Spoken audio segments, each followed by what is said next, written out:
Hello everyone, this is Ketish here. In this video, I'm going to go through the AQA, GCSE Triple Science or Separate Science Biology, Paper 2 Higher Tier from 2024. Question number 5 is on the topic of homeostasis and response. The human body has two coordination systems, the nervous system and the endocrine system. Two students investigated the human reaction time. Student A held a meter rule above student B's hand. Student A then released the meter rule and student B caught the rule as quickly as possible. Figure 8 shows the method used. So you can see on the second diagram, the reading on the meter, it says is 18 centimeters. And I don't see any markings between the centimeters. So you can only read to the closest centimeter. Suggest two ways to improve the student's method of measuring human reaction time. Now, improve the student's method in what they're actually doing, right? So, start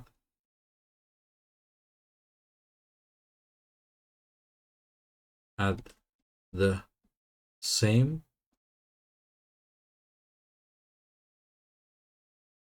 starting position of the ruler. So let's say you're only leaving about a centimeter gap between the ruler and your fingers. You want to make sure that you always leave that 1 centimeter gap. You don't want to move it up or down, right? You could also use the second diagram, right? Use a more precise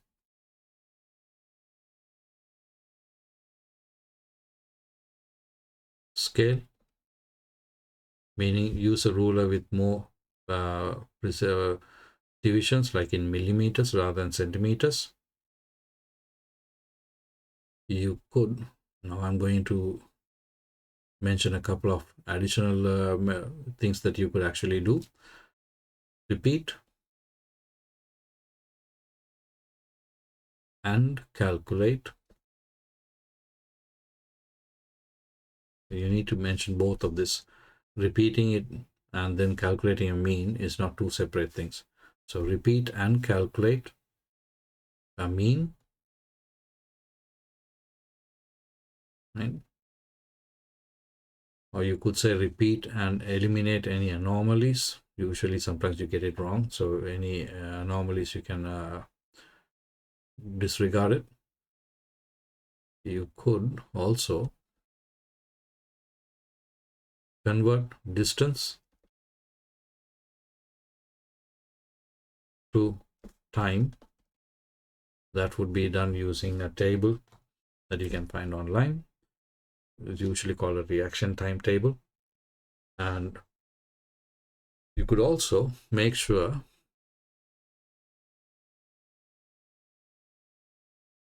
student B rests hand or the arm on a table. That way the person is not moving the hand up or down in anticipation of the drop. So I've written down 5 different methods, things that you can do to improve the method. Student B's reaction time is coordinated by the nervous system. Give 2 ways that the coordination by the endocrine system is different from coordination by the nervous system. Now, the endocrine system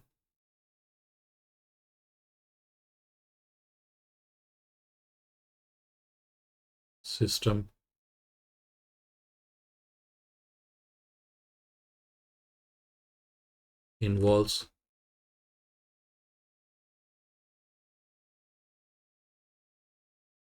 hormones,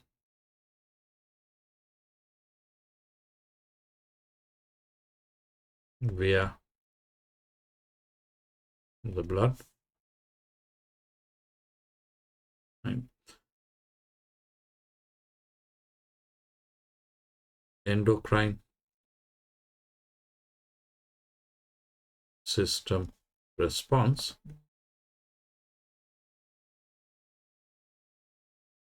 are slower, right? And because it's hormones, you could also say endocrine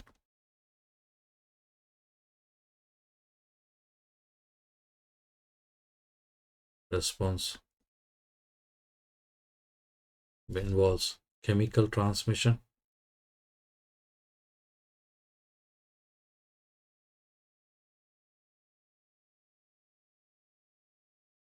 and endocrine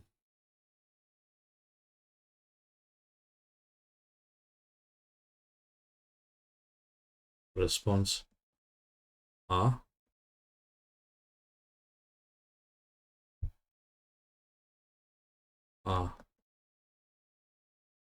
longer lasting. Now, as you can see, I haven't actually mentioned the nervous system because they're not asking you to compare it. They're asking you for the difference. If they ask you to compare, then you might want to say endocrine system involves hormones via the blood, whereas the nervous system involves electrical signals. And endocrine systems are longer, whereas the nervous system are usually shorter.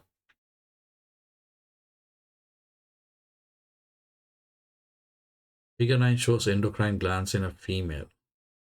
You've got the pituitary gland, A is not labeled, adrenal gland, and B is not labeled, and the ovary. Name one hormone produced by gland A.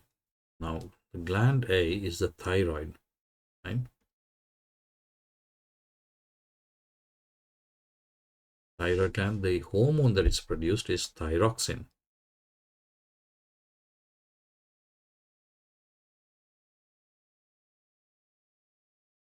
Give one hormone produced by gland B. Gland B is actually the pancreas. So that could be insulin.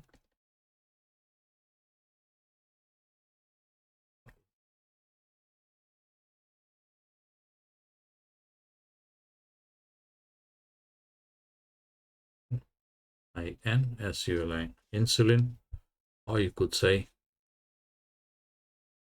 glucagon as well. Remember, insulin reduces the blood sugar level, glucagon increases the blood sugar level. The adrenal glands produces the hormone adrenaline. Describe two effects of adrenaline on the human body.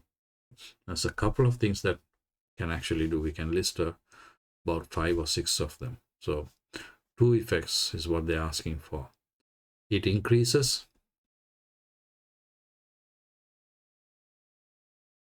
the heart rate. It increases the breathing rate.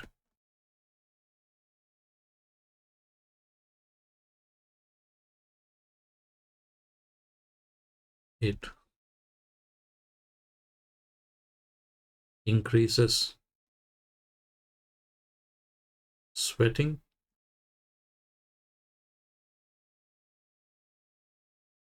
It increases respiration. I'm not talking about the breathing. The respiration is to do with the metabolic rate.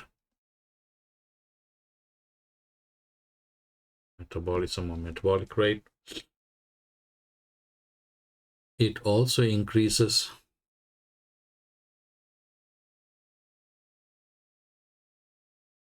oxygen delivery to cells. Is usually as a result of the heart rate and the breathing rate increasing.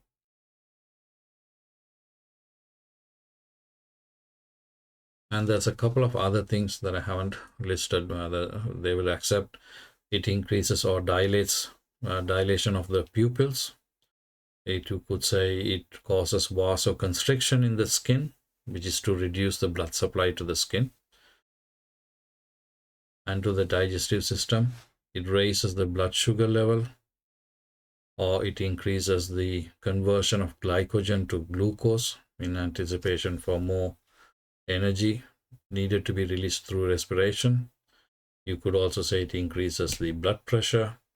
You could say it causes vasodilation, which is to increase the increase the blood flow to the brain or to the muscles.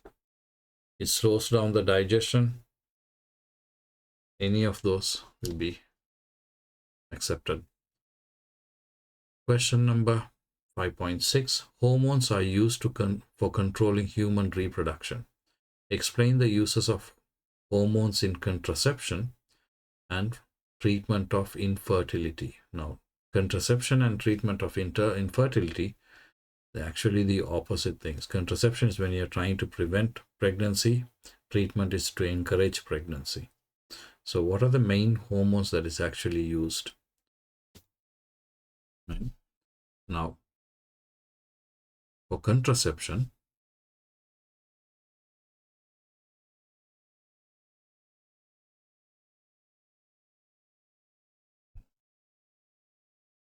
the hormones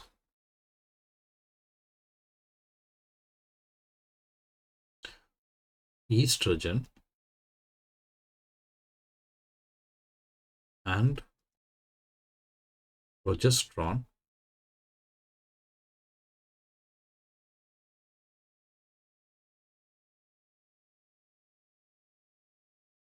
are used, or it can be just be the progesterone. It doesn't have to be the estrogen. What do they actually do? These hormones are usually, so how do you actually take them? Delivered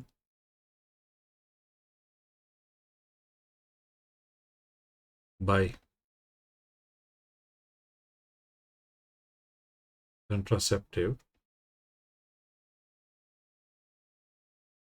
methods such as contraceptive pills or injection or skin patch or implants called IUDs with hormones.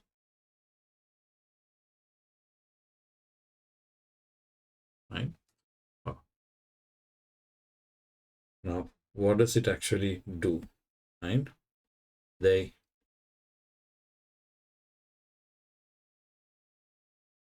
inhibit FSH and LH production. Now, why are we trying to actually reduce the FSH and LH production? Right? Absence of FSH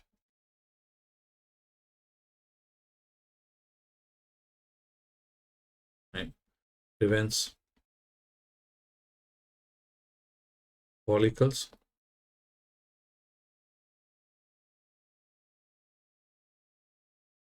or eggs from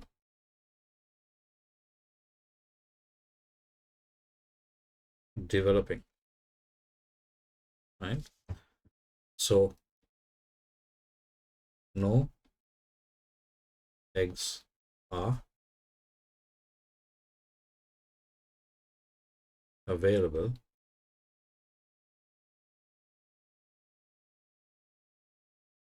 I can repeat that sentence later on. Let me get rid of that. Oops. Right. So absence of FSH prevents follicles from developing, and absence of LH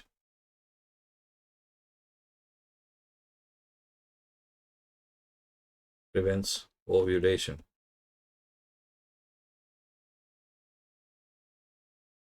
which is basically the eggs from being released, right?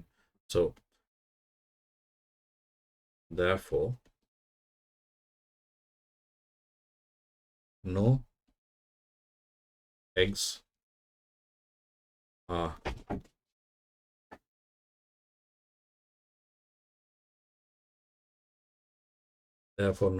are made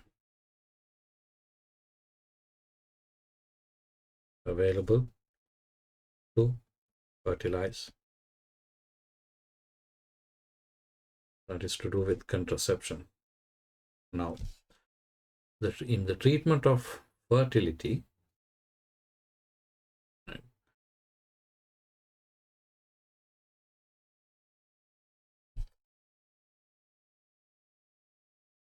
treatment of infertility. So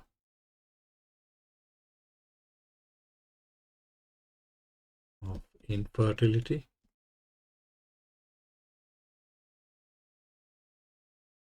so what do we do for treatment of infertility? We actually use the opposite hormones, use of FSH, and we also use LH as well. Now let's talk about FSH first. Use of FSH to stimulate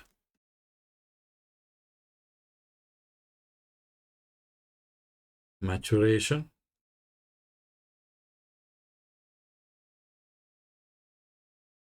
of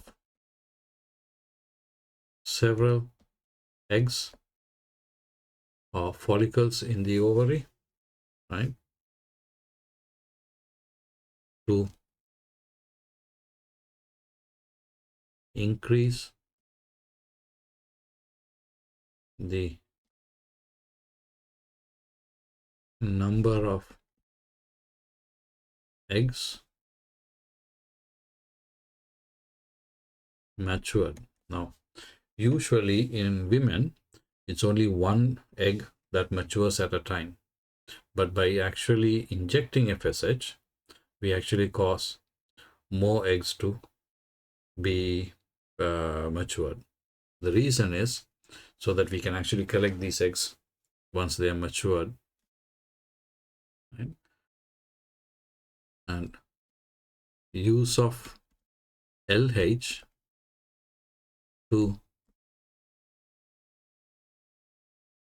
stimulate ovulation,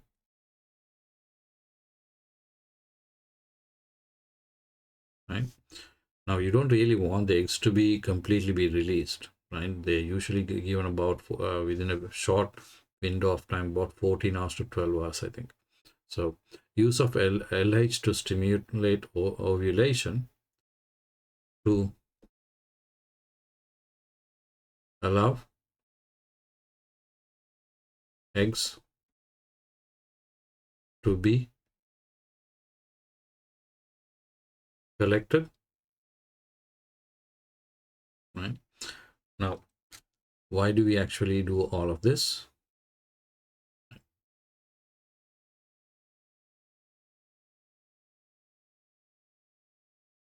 Let's say this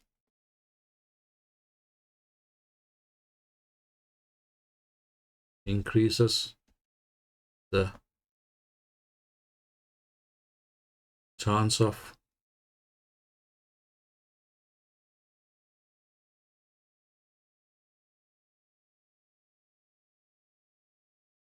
fertilizing an egg. Now, during IVF,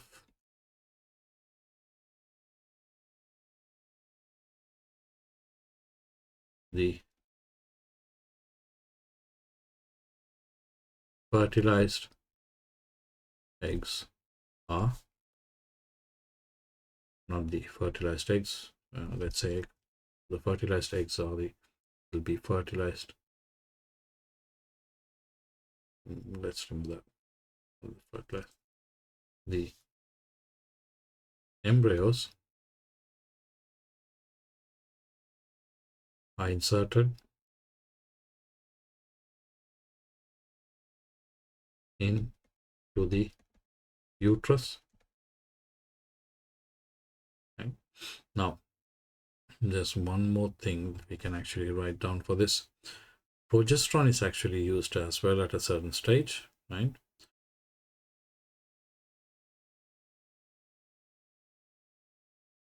Progesterone is used to maintain, this is after the embryos are inserted into the women, maintain the uterus lining, right? So that to increase the chance of implantation.